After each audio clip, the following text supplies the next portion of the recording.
We have a bunch of adjustments to make before we can use the planer, and the first major adjustment is making sure that the table is parallel to the cutter head.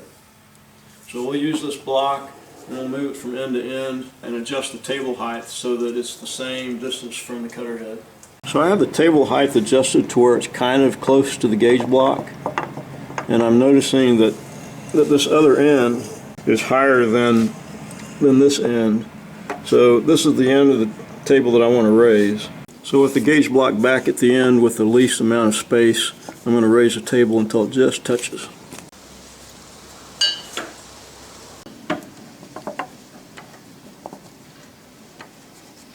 With the gauge block touching at the other end, this is how it looks at this end.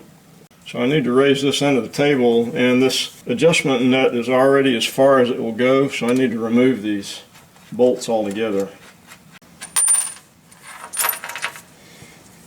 And then rotate the nut until the table is raised up enough that the gauge block is touching the cutter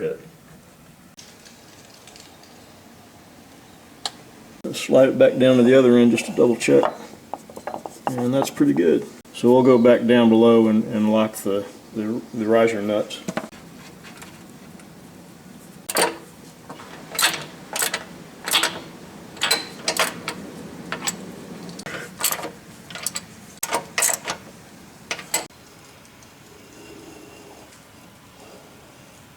Now, having done all that, some might say that I should be adjusting the table height level to the cutters or the knives, not necessarily the cutter head.